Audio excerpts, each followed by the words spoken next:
Terima kasih Tuhan, kalau hari ini Engkau memberi kami kesempatan untuk kembali ibadah.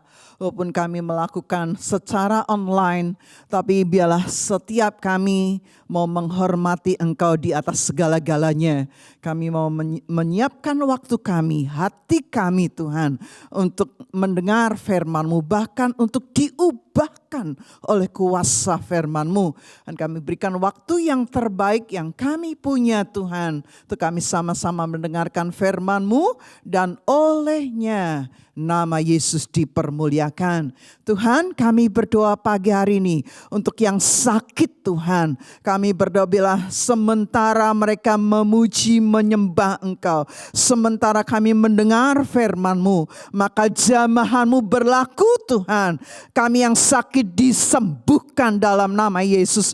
Kami yang berbeban berat, waktu kami mendengar firman-Mu, beban kami diangkat Tuhan, dan Engkau ganti dengan kuk yang berasal dari Engkau. Bahkan kami memikul kuk itu bersama dengan Engkau. Terima kasih Tuhan, terima kasih Tuhan. Lebih dari itu Tuhan, kami minta Tuhan, setiap kami boleh mendengar firman, tapi bukan hanya pendengar, tapi kami berdoa setiap kami menjadi pendengar dan pelaku setiap kebenaran firman Tuhan.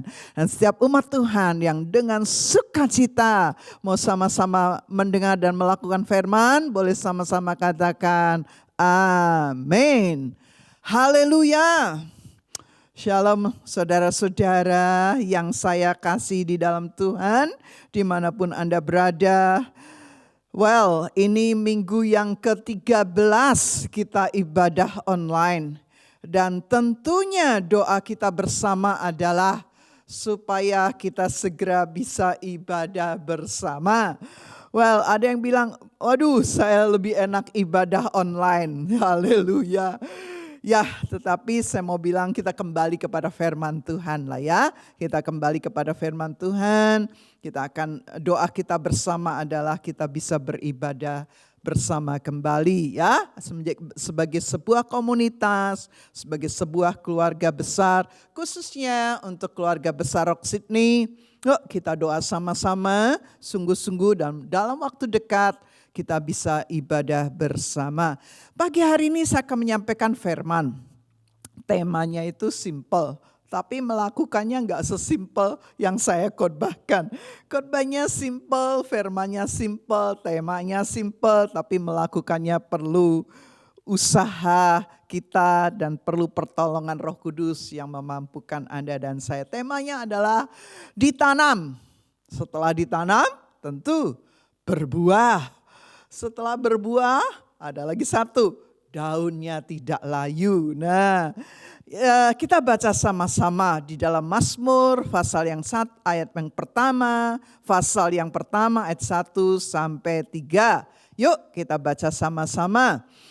Berbahagialah orang yang tidak berjalan menurut nasihat orang fasik, yang tidak berdiri di jalan orang berdosa, yang tidak duduk di dalam kumpulan pencemooh, tetapi yang kesukaannya adalah Taurat Tuhan, dan yang merenungkan Taurat itu siang dan malam.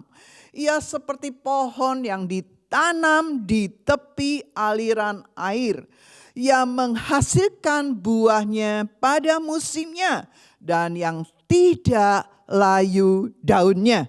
Apa saja yang diperbuatnya berhasil. Coba kita ulang ayat yang pertama. Di situ saya sengaja buat poin tik, tik, tik supaya kita lebih gampang menghafal. Dikatakan gini, berbahagialah, orangnya diganti saya ya, diganti nama Anda. Berbahagialah Lydia yang tidak berjalan menurut nasihat orang fasik. Nah, perhatikan, apakah hidup kita masih berjalan menurut nasihat orang fasik atau sudah berubah?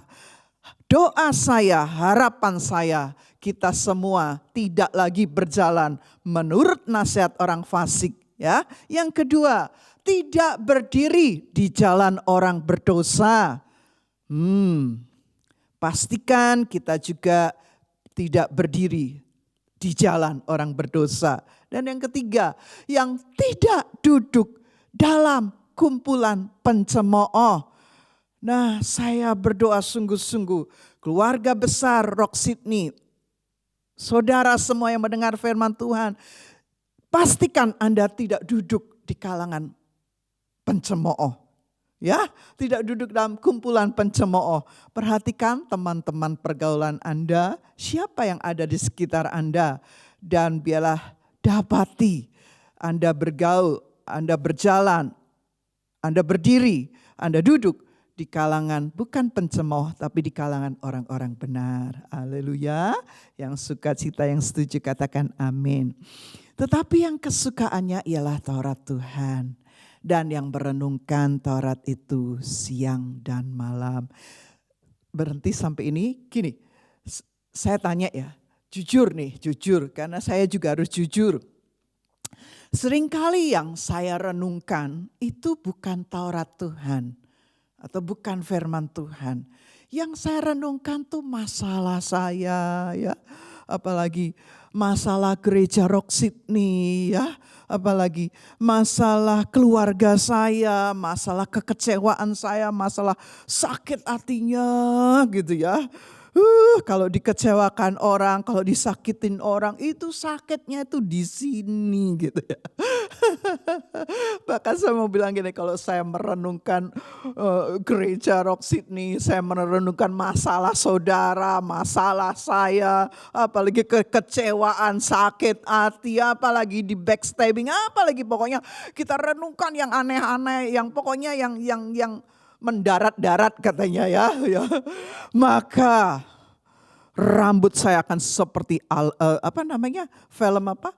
Ulat Sutra, saudara. Itu film Ulat Sutra itu film yang saya pernah nonton 37 tahun yang lalu. Ya lupa ingat, cuman ingatnya itu rambutnya putih semua. Nah kalau saya merenungkan itu semua, rambut saya jadi putih semua. Haleluya. Yang hitam jadi putih semua. Tetapi Tuhan mau Anda dan saya merenungkan itu firman Tuhan. Nih ya, masa-masa COVID-19, apa yang Anda renungkan?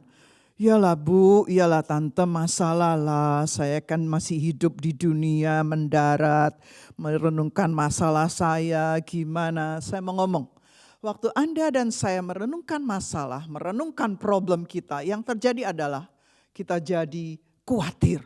Aduh khawatir banget. Itu saya. Kalau saudara enggak, wah saudara lebih baik dari saya. Waktu saya merenungkan itu saya jadi khawatir saudara.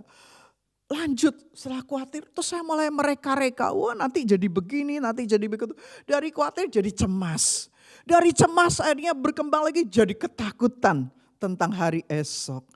Nah, kalau ada yang seperti saya, yuk sama-sama kita berubah oleh kuasa firman. Dan setiap kali saya bersyukur yang mengubah saya itu firman Tuhan. Waktu saya merenungkan firman itu dalam kehidupan saya ya. Nah yuk ada sebuah lagu, daripada saya nyanyi tanpa musik, lebih baik saya nyanyikan lagu sama-sama bersama Anda. Dengan gitar ya, dengan musik yang saya bisa. Yuk sama-sama kita naikkan pujian ini. Ku renungkan firman-Mu siang dan malam, ku pegang perintah-Mu dan ku lakukan. Engkau tahu ya Tuhan, tujuan hidupku hanyalah menyenangkan hati-Mu. Aku mengasihi Engkau Yesus dengan segenap hatiku. Aku mengasihi mengasihi Engkau Yesus dengan segenap jiwaku. Ku renungkan firman-Mu siang dan malam, ku pegang perintah-Mu dan ku lakukan. Engkau tahu ya Tuhan, tujuan hidupku hanyalah untuk menyenangkan hati-Mu. Sekali lagi katakan, ku renungkan firman-Mu siang dan malam, ku pegang perintah-Mu dan ku lakukan. Engkau tahu ya Tuhan, tujuan hidupku hanyalah untuk menyenangkan hati-Mu. Engkau tahu ya Tuhan, tujuan hidupku hanyalah untuk menyenangkan hati-Mu. Benar, tujuan hidup Anda dan saya menyenangkan hati Tuhan. Benar, kita mengasihi Tuhan dengan segenap hati, dengan segenap jiwa. Yuk, dan benar, yang kita renungkan adalah firman Tuhan siang dan malam. Bukan berarti Anda dan saya tidak bekerja, terus ngelamun tentang firman Tuhan. Bukan. Tapi yang ada di pikiran Anda dan saya, biarlah itu firman Tuhan. Karena waktu firman Tuhan itu menguasai pikiran Anda dan saya, maka yang timbul tuh iman. Amin. Yang timbul tuh iman. Bahkan Yesus bilang gini, kalau kamu punya iman sebesar biji sesawi saja. Nah, biji sesawi itu kecil banget saudara. Waktu Anda dan saya punya iman. Waktu kita renungkan firman, yang muncul itu iman. Waktu punya iman sebesar biji sesawi, kita bisa pindahkan gunung. Amin. Gunung masalah, gunung problem, gunung sakit hati, gunung kekecewaan, kita pindahkan. Amin. Timbul pengharapan waktu kita renungkan firman. Haleluya. Haleluya. Dan dikatakan ia seperti pohon yang ditanam di tepi aliran air. Nah, poin pertama saya akan bahas ditanam. Yang menghasilkan buahnya pada musimnya dan yang tidak layu daunnya. Bahkan ayat kalimat terakhir dikatakan apa saja yang diperbuatnya berhasil.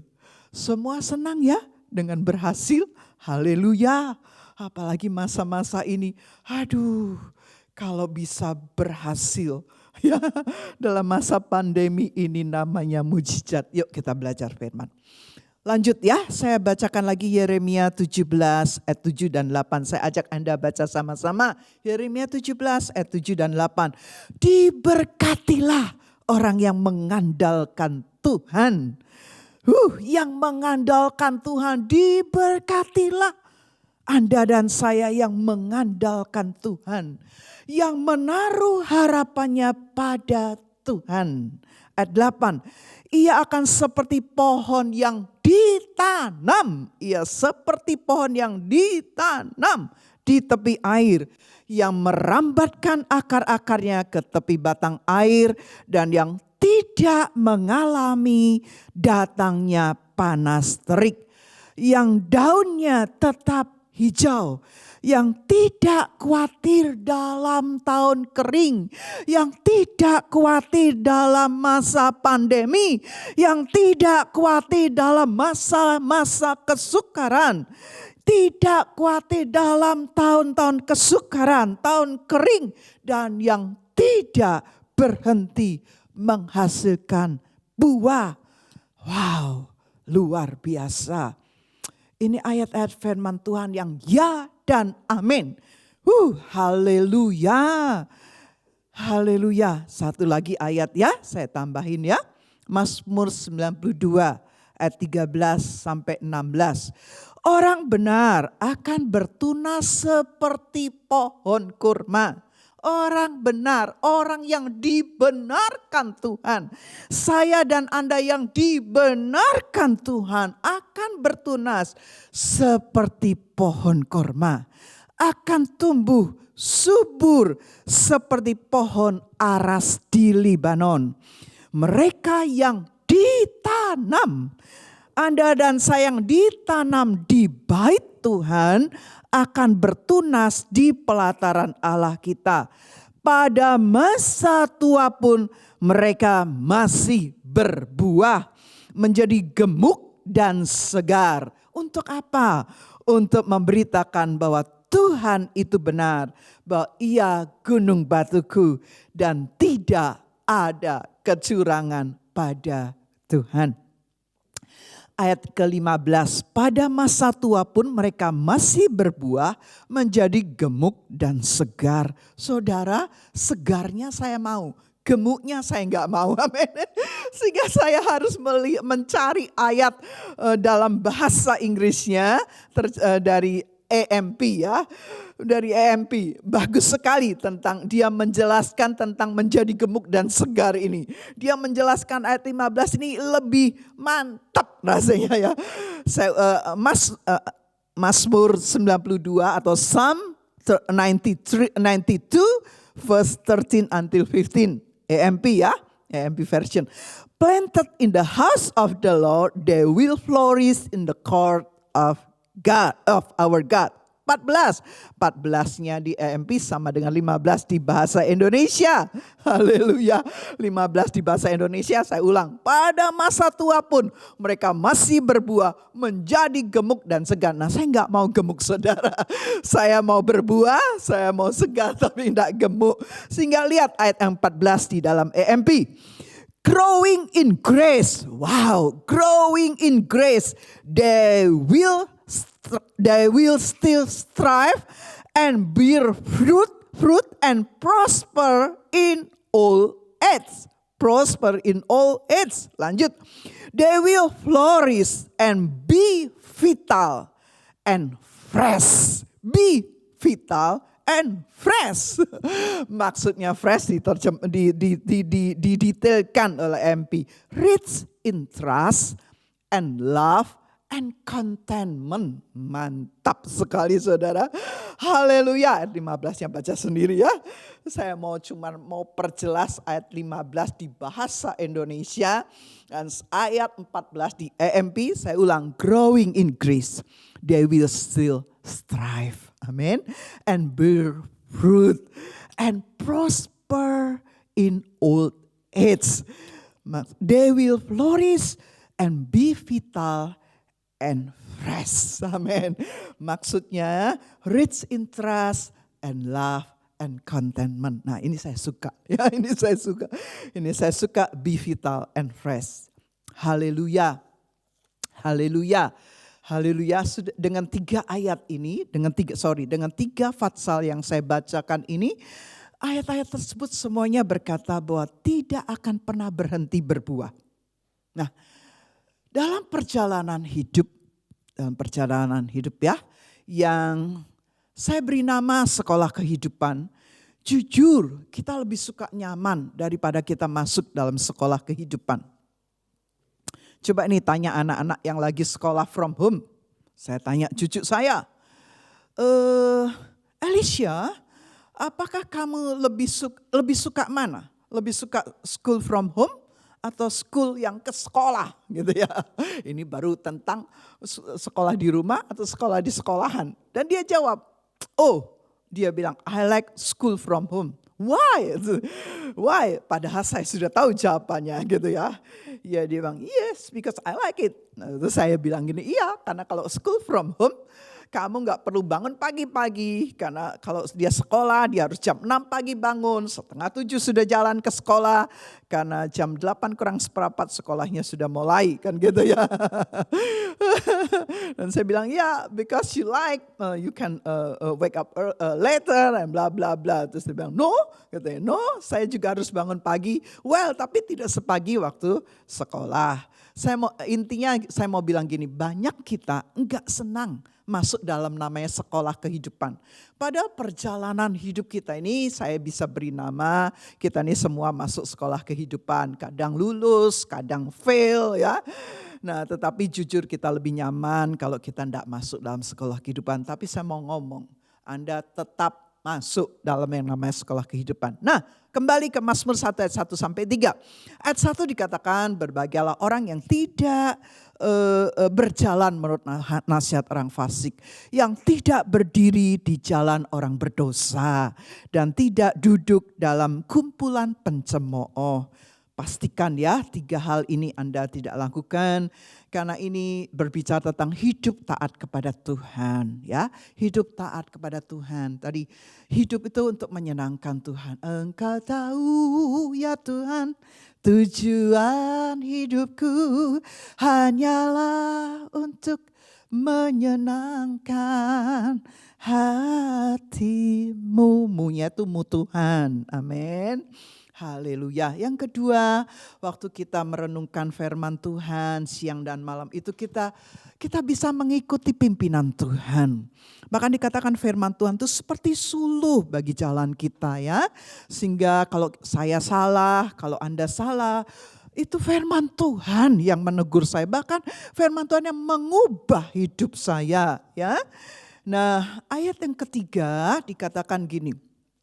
Mazmur 1 ayat yang ketiga dikatakan gini, ia seperti pohon yang ditanam di tepi aliran air, menghasilkan buahnya pada musimnya, tidak layu daunnya, apa saja yang diperbuatnya berhasil.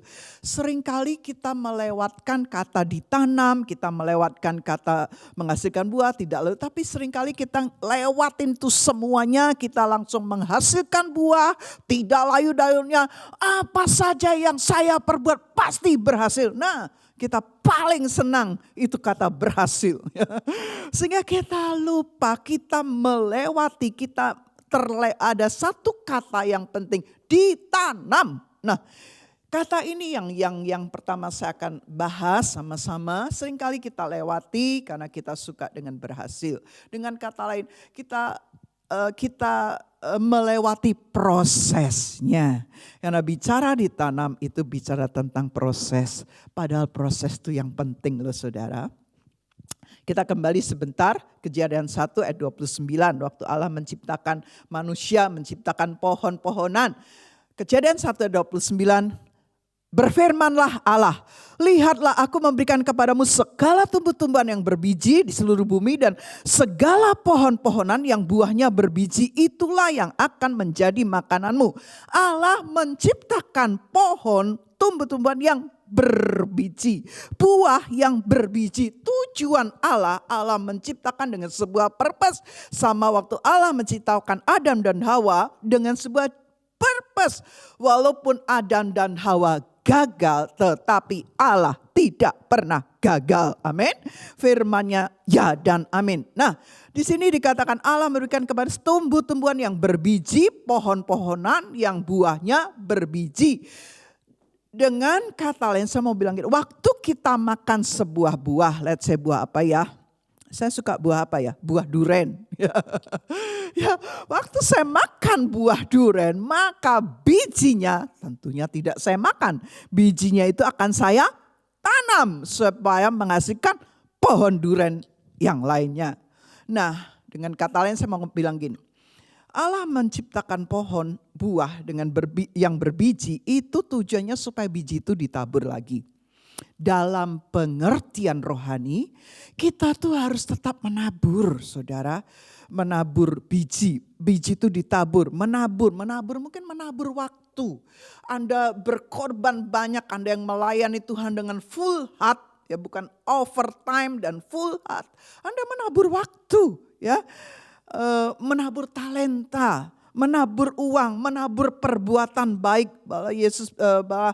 Paulus berkata gini, janganlah kita jemu-jemu berbuat baik, jangan jemu-jemu berbuat baik. Karena apabila sudah datang waktunya kita akan menuai jika kita tidak menjadi lelah.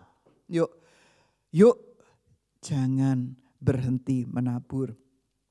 Saya ingat bicara menabur itu adalah ingat janda Sarfat. Janda Sarfat itu cuma punya minyak sedikit, tepung sedikit. Tapi waktu Elia ketemu janda Sarfat, Elia diminta itu, ya, buatkan aku roti lebih dahulu. Dan janda itu sudah ngomong, tuanku, karena dia nggak tahu siapa Elia, dia cuma tiba-tiba ketemu Elia dan Elia minta supaya janda itu bikinkan dia roti. Dan janda ini sudah jawab, tuanku, aku buat roti untuk kamu, maka besok kita akan mati karena habis minyaknya, habis tepungnya, kan gitu.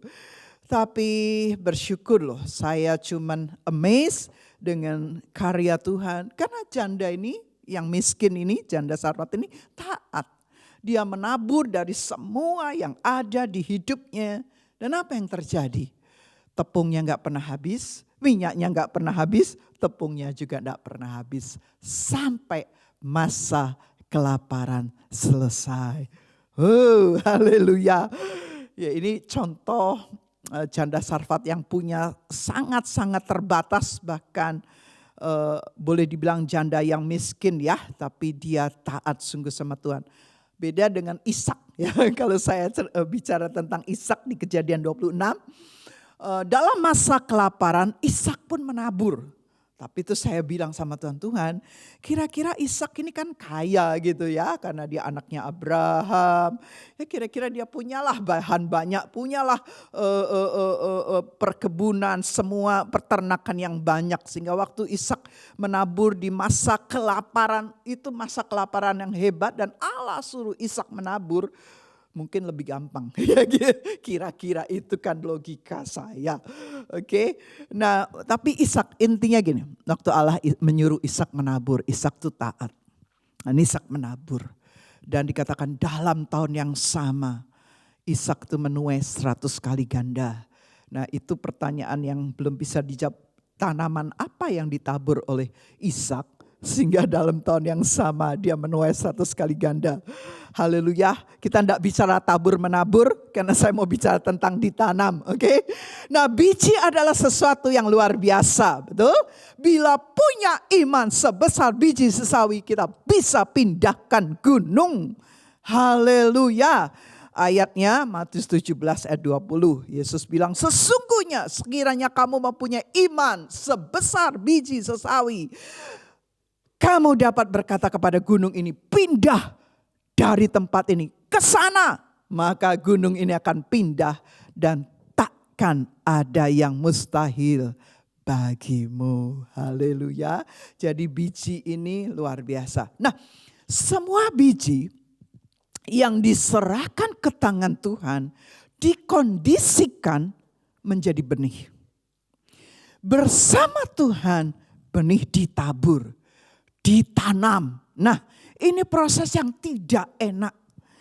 Ya, ditanam itu proses yang tidak enak. Anda ditanam kan dalam masa pandemi ini 3 bulan. Ini masih enak sih, masih bisa keluar ke supermarket. Tapi ada sih yang merasa tertekan selama masa pandemi. Kenapa? Karena nggak bisa, kalau Sabtu kan biasanya jalan-jalan keluar kota ya. Ada ya, tapi saya mau bilang loh, Anda hidup di Australia ini jauh lebih bersyukur banget dibanding dengan hidup di negara lain. Anda harus sangat bersyukur dan sangat berterima kasih dan lebih banyak melakukan kebenaran firman. Nah, ditanam ini proses yang tidak enak, sama dengan dikubur, ya ditanam dikubur. Di tempatnya gelap, tempatnya bau, berantakan, gelap, bau, apalagi dikubur nggak kelihatan. Kalau bedanya kalau dikubur itu jadi busuk, tetapi kalau ditanam itu pasti bertumbuh. Kalau ditanam itu pasti bertumbuh, bertunas dan berbuah. Nah, saat ditanam kita tuh bertumbuhnya ke bawah, betul? Waktu Anda dan saya ditanam, kita tuh bertumbuh, tapi tumbuhnya ke bawah dulu. Akar kita ya, bertumbuh ke bawah tidak terlihat sama sekali karena ada di bawah tanah. Mana ada orang benih ditanam itu di atas tanah, pasti di bawah tanah. Dimasukin ke dalam tanah, tempat yang gelap, bau, berantakan, kotor, apalagi. Haleluya. Gak kelihatan sama sekali di bawah tanah, di bawah tekanan, underground, undervalue, direndahkan orang, gak diperhatiin orang, apalagi semua under ya. Underpaid dibayar murah, apalagi sudah Anda boleh tambahin sendiri. Iya Bu, saya lagi ditanam Bu. Terus saya jawab, iya Dek, saya juga Dek. Kan gitu. Nah aduh gak enak pokoknya ditanam. Dan seringkali saya mau muncul-muncul gitu ya saudara. Waktu saya ditanam dan saya mau muncul-muncul itu namanya gagal. Itu namanya gak ditanam, itu namanya pura-pura ditanam. Tetapi yang namanya ditanam itu memang gak enak saudara. Gak enak ya. Nah, tapi saya mau encourage gini, gedung yang tinggi, fondasinya itu perlu sangat dalam ya. Jadi kalau Anda ditanam, semakin lama Anda ditanam akarnya, sesungguhnya bertumbuh kok. Anda enggak bukannya mati, Anda bertumbuh. Anda bertumbuh, biji jadi benih, membelah menjadi benih ya, biji itu terbelah dan jadi benih. Terus dia bertumbuh, walaupun di bawah dia bertumbuh, walaupun di bawah tekanan dia tetap bertumbuh, walaupun disalah mengerti, disakiti dia tetap bertumbuh, apalagi dikecewakan, disakiti, dilukai, dia di backstabbing dia tetap bertumbuh. Nah, saya mau encourage dengan satu kalimat, biarkan Tuhan menanam kita, jangan mencabut diri Anda. Bicara ditanam, ini ada beberapa contoh. Anda ditanam untuk pribadi Anda dan saya dalam kehidupan. Tadi ditanam dalam sekolah kehidupan, kita nih Anda dan saya ditanam ya. Enggak kelihatan. Supaya nanti menghasilkan buah. Ada lagi, ada yang namanya ditanam juga di sebuah company. 13 tahun saya ditanam di sebuah company. Dari saya lulus dengan nilai yang terbaik, sehingga saya pun dapat pekerjaan yang terbaik. Kan gitu.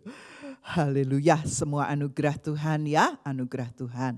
Lulus, orang kedua lulus dengan nilai yang terbaik, bekerja juga dapat income yang baik, terbaik. Dan tetapi saya 13 tahun tertanam di company tersebut. Nah dalam masa 13 tahun tuh saya mau ngomong gak enak banget ya. Orang tuh kalau ditanam tuh saya mau ngomong jujur gak enak banget.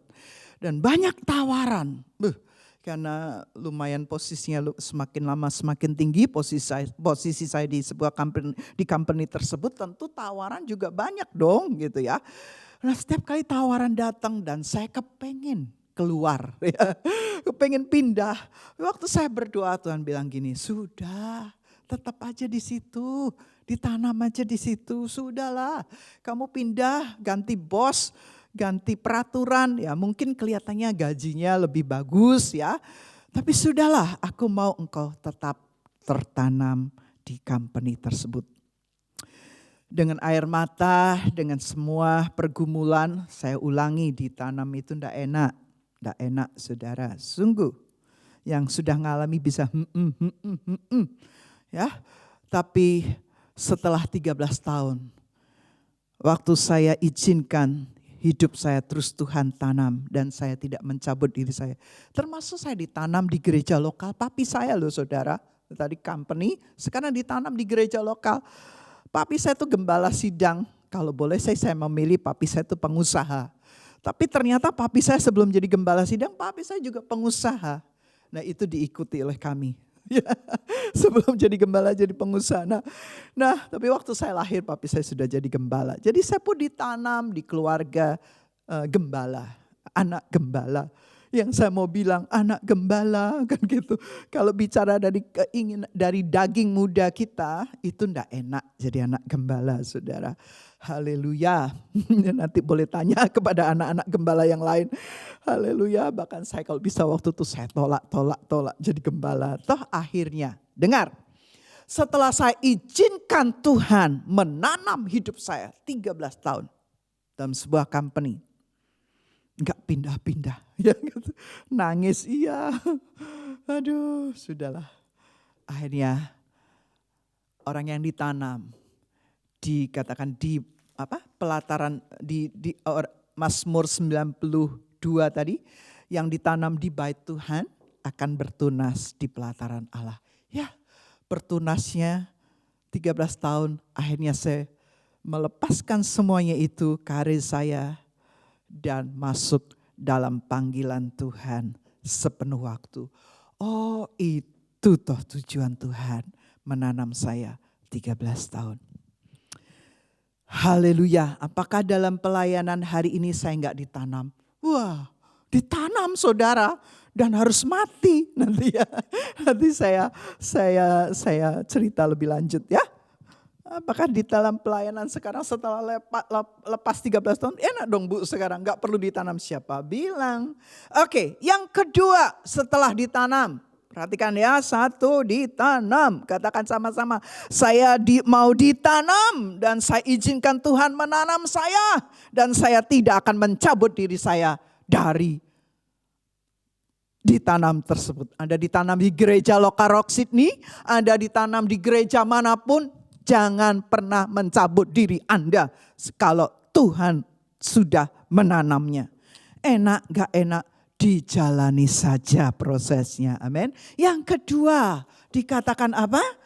Ya seperti pohon yang ditanam di tepi aliran air yang menghasilkan buahnya. Nah, ia seperti pohon yang ditanam di tepi aliran air yang menghasilkan buahnya pada musimnya dan yang tidak layu daunnya, apa saja yang diperbuatnya berhasil. Poin kedua, saya bicara tentang menghasilkan buah.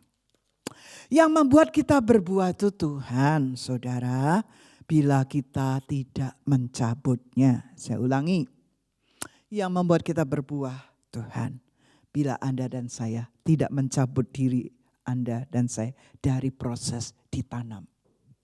Nah, berbuah itu lebih daripada sekedar berhasil. Banyak orang senang berhasil. Tapi kalau saya senang berbuah. Kenapa? Keberhasilan itu sifatnya egosentris. Berhasil itu saya sendiri yang menikmati. Loh, jujur, waktu saya karir, bisnis, berhasil men. Gitu ya. Bangga saya dong, bangga. Sekolah berhasil, nilainya bagus, bangga saya gitu. Tetapi kalau berbuah itu living beyond yourself. Maksudnya living beyond, maksudnya kita hidup bukan hanya untuk saya, tapi waktu saya berbuah, orang-orang sekitar saya ikut menikmati buah tersebut. Nah, saya mau pilih yang mana? Jangan jawab dua-dua. Ya berhasil, ya berbuah. Pilih berbuah lah. Pilih berbuah. Pilih berbuah. Ya. Karena berbuah itu memberkati banyak orang. Lanjut yuk. Nah, tentunya ayat yang ketiga kan dikatakan apa saja yang engkau perbuat berhasil. Pasti. Tetapi yang saya mau hari ini, poin kedua kita belajar tentang berbuah. Berbuah, ya, tidak sekedar berhasil, berbuah. Coba bilang sama suamimu, sama kanan kirimu, kalau nggak punya suami, bilang sama dirinya sendiri. Suami ngomong sama istrinya, yuk kita sama-sama menghasilkan buah, ya. Yang sendirian kita berkata, Tuhan, aku mau berbuah. Ya, nah kemampuan seseorang untuk mengatasi tekanan akan menentukan kekuatan yang terbentuk dalam dirinya. Saya ulangi, kemampuan seseorang untuk mengatasi tekanan akan menentukan kekuatan yang terbentuk dalam dirinya. Tekanan dari luar akan membuat kita berakar ke bawah. Saya ulang, tekanan dari luar akan membuat Anda dan saya berakar ke bawah. Tekanan datang bukan karena Tuhan tidak peduli.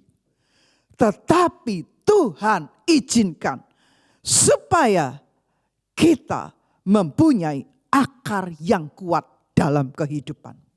Saya ulangi. Tekanan Tuhan izinkan bukan karena Tuhan tidak peduli. Tekanan datang bukan karena Tuhan tidak peduli. Tapi Tuhan izinkan supaya kita mempunyai akar yang kuat dalam kehidupan. Kalau Anda mau mengeluarkan sesuatu yang baik dari hidup Anda, izinkan mengalami tekanan. Karena tekanan membuat benih itu berakar kuat ke bawah. Kita belajar di dalam Alkitab Tuhan pakai 2 jenis pohon.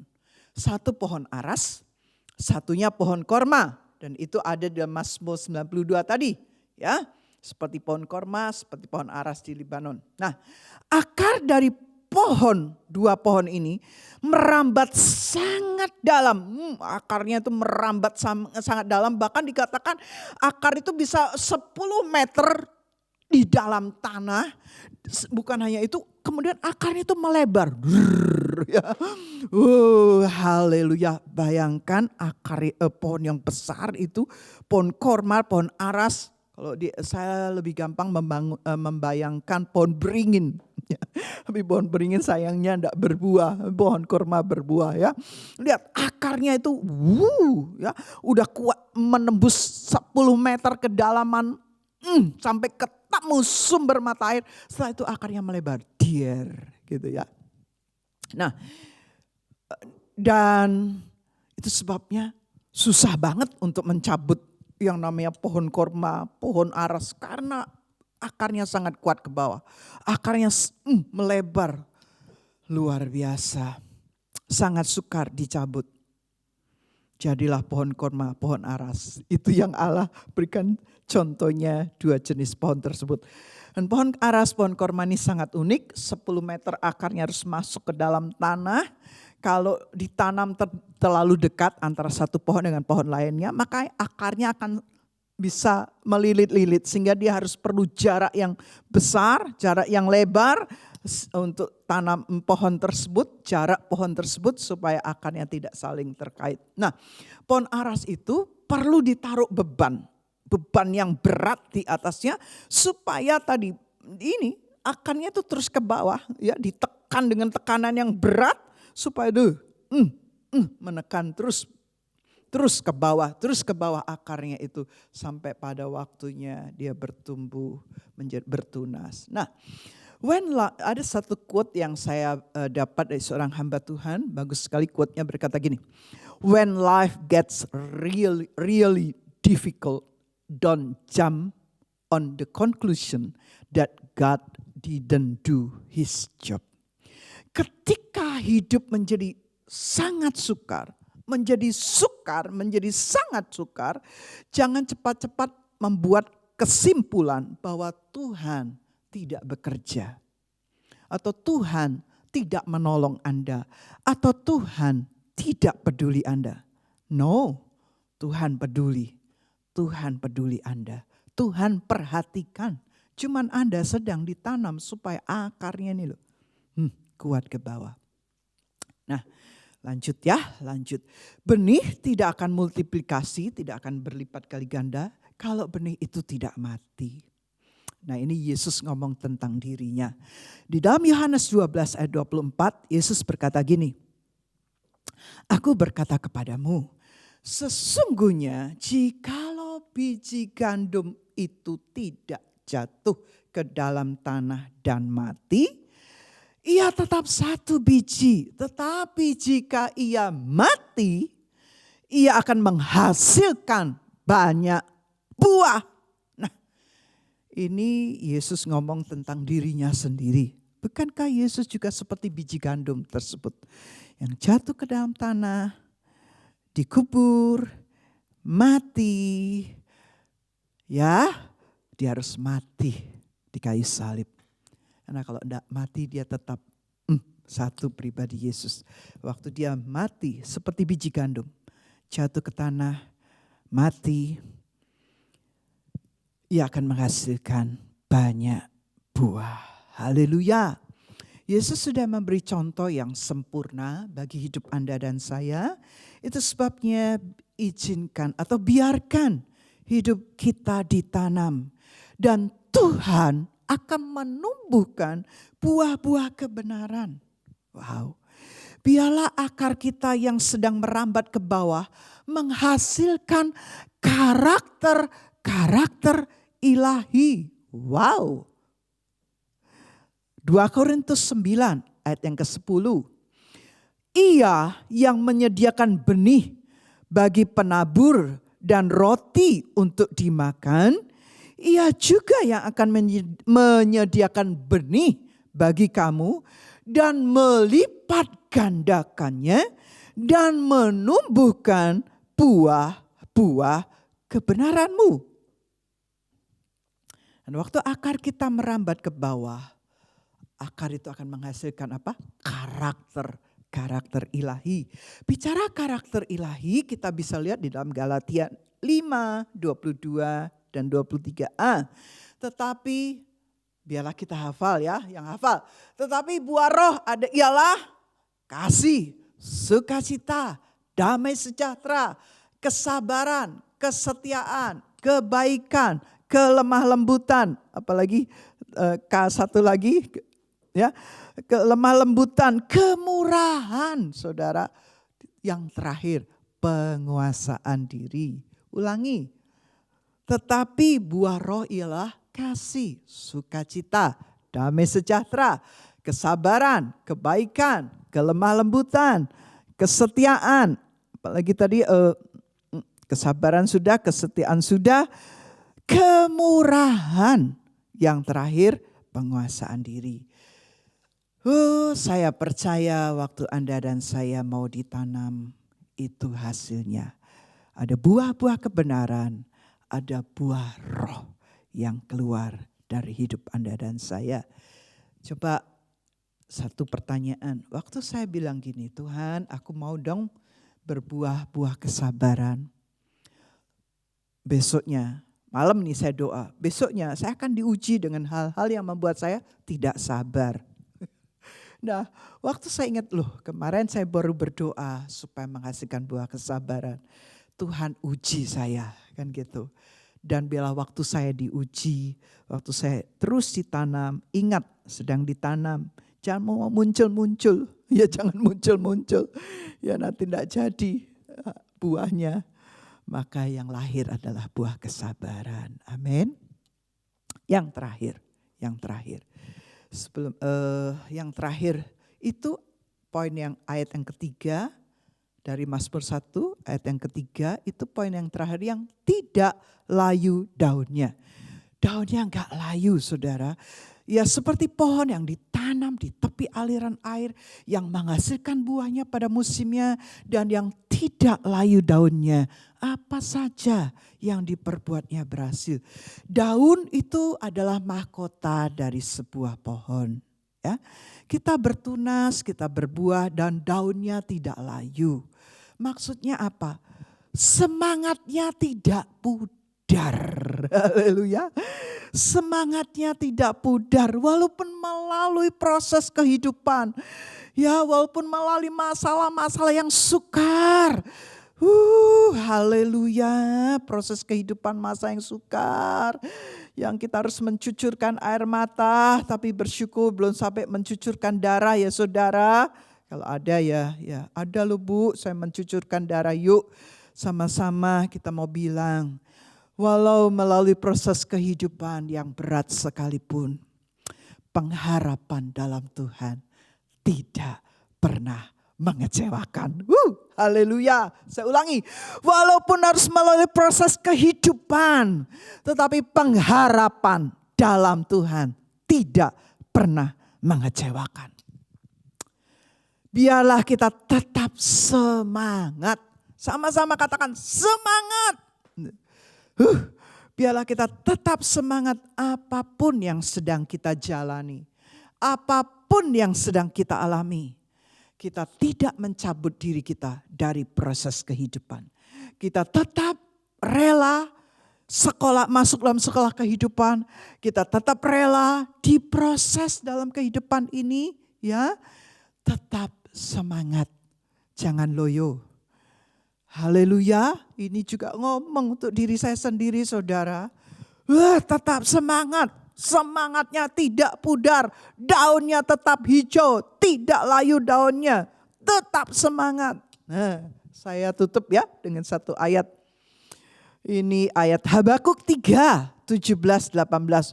Ayat 17 itu semuanya mengecewakan. Coba Anda baca sama-sama saya, Habakuk 3 ayat 17, baca. Sekalipun pohon ara tidak berbunga, pohon anggur tidak berbuah, hasil pohon zaitun mengecewakan.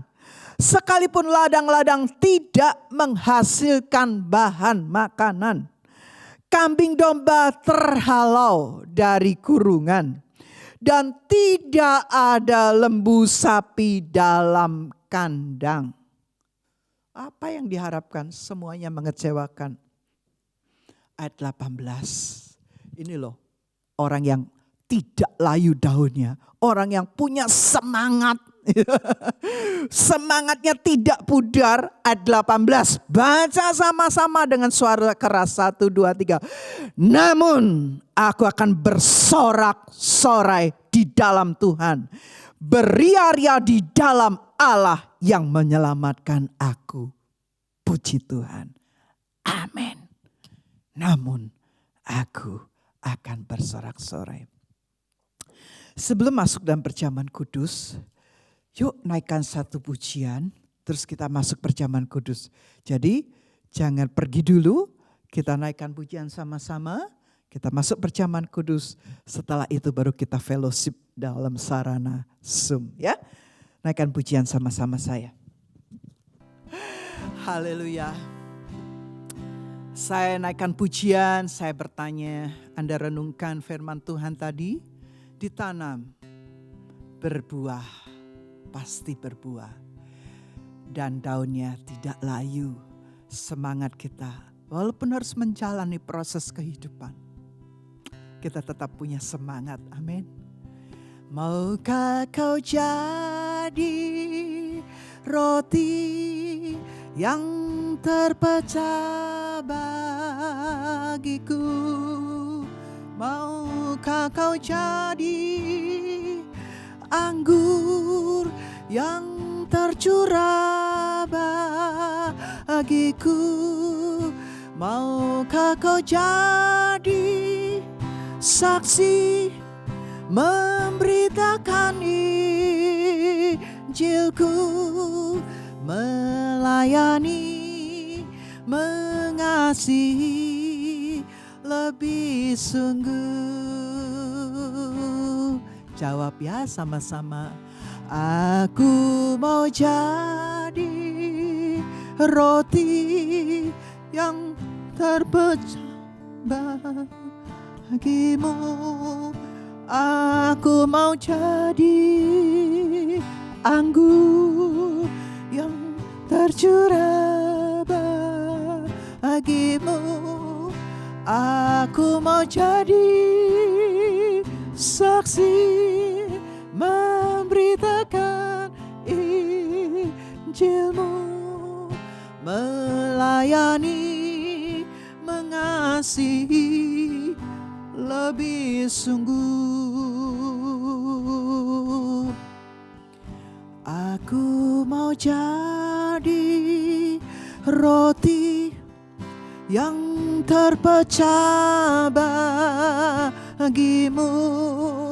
Aku mau jadi anggur yang tercurah bagimu.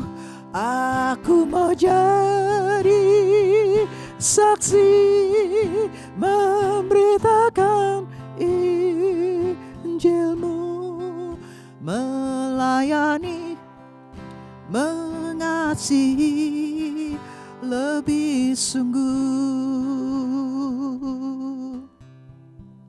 Saya tahu banyak dari kita mengalami banyak proses kehidupan. Saya mau bilang tidak ada seorang pun yang luput dari yang namanya proses kehidupan, ya. Tapi yuk kita bangkit sama-sama hari ini. Kita tahu kita sedang ditanam dan pasti berbuah. Yang terakhir, biarlah daun kita tidak layu. Kita tetap punya semangat. Sekali lagi ya, naikkan terus kita masuk dalam perjamuan kudus. Siapkan roti dan anggur Anda. Yuk, yang dalam proses kehidupan yang berat banget, naikkan pujian ini. Naikkan pujian ini. Waktu benih itu kita serahkan di tangan Tuhan.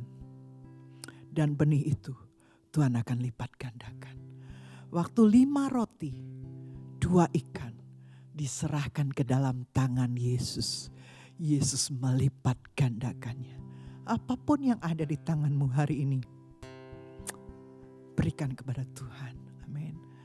Aku mau jadi roti yang terpecah bagimu. Aku mau jadi anggur yang tercurah bagimu. Aku mau jadi saksi memberitakan Injilmu, melayani, mengasihi lebih sungguh. Aku mau jadi roti yang terpecah bagimu. Aku mau jadi anggur yang tercurah bagimu. Aku mau jadi saksi memberitakan Injilmu, melayani, mengasihi lebih sungguh.